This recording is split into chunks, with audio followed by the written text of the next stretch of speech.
नमस्कार दोस्तों, स्वागत है आप सबको भक्ति साधना में। कैसे हैं आप सब, यह बताने के लिए कमेंट बॉक्स में जय श्री विष्णु जरूर लिखें। दोस्तों, हिंदू धर्म में ज्येष्ठ मास के शुक्ल पक्ष में आने वाली निर्जला एकादशी को सभी एकादशियों में से बड़ी खास एकादशी माना गया है। यह गर्मी समय में आने के कारण इसे बहुत ही कठिन और पुण्यदायी व्रत माना गया है। मान्यता है कि इस दिन भगवान विष्णु की विधि विधान से पूजा अर्चना करने से बड़े से बड़े संकटों का नाश होता है और सभी पापों से मुक्ति मिलती है। और जो भी सच्चे भाव से निर्जला एकादशी का व्रत रखते हैं, उन्हें वर्ष भर की सारी एकादशियों के बराबर की पुण्य की फल प्राप्त होती है। साल 2026 में निर्जला एकादशी का व्रत 25 जून गुरुवार को रखा जाएगा। हिंदी कैलेंडर के अनुसार एकादशी तिथि 24 जून बुधवार को शाम 6:13 से शुरू हो रही है और 25 जून गुरुवार को रात 8:09 पर ही समाप्त होगी। ऐसे में एकादशी एक दिन पहले दशमी तिथि के नियमों का पालन 24 जून दिन बुधवार को किया जाएगा। निर्जला एकादशी के दिन ही गायत्री जयंती भी पड़ रही है और एकादशी को भीमसेनी एकादशी भी कहा जाता है। गुरुवार के दिन ब्रह्म मुहूर्त में सुबह 4:11 से 4:59 तक ब्रह्म मुहूर्त रहेगा। सूर्योदय सुबह 5:47 पर और सूर्यास्त शाम 7:11 पर होगा। इस दिन शिव योग शुभ 10:53 तक रहेगा। बाद में सिद्ध योग प्रारंभ हो जाएगी। भद्रकाल भी इस दिन रहने वाला है। भद्रा सुबह 7:08 से रात्रि 8:09 तक रहने वाली है।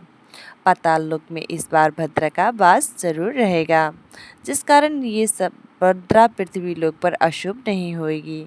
राहु काल दोपहर 1:30 से 3 बज तक रहेगा।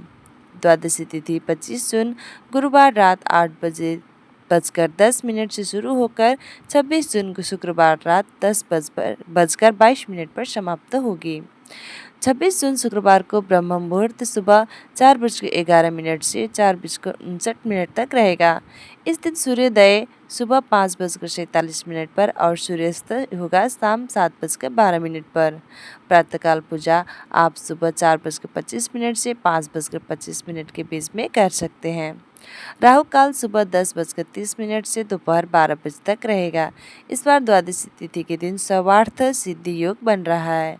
एकादशी व्रत का पारण हरिवासर बीतने के बाद ही किया जाता है और इस बार हरिवासर 26 जून शुक्रवार को सुबह 2:20 पर समाप्त हो रहा है और इस बार निर्जला एकादशी व्रत का पारण 26 जून दिन शुक्रवार को सुबह 5:25 से 8:13 के बीच में ही किया जाएगा।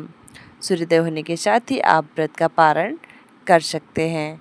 एकादशी का व्रत दशमी तिथि की रात से ही प्रारंभ हो जाता है, इसलिए तामसिक भोजन लहसुन प्याज का सेवन एक दिन पहले ही बंद कर देना चाहिए और सूर्यास्त के बाद अन्न ग्रहण नहीं करना चाहिए।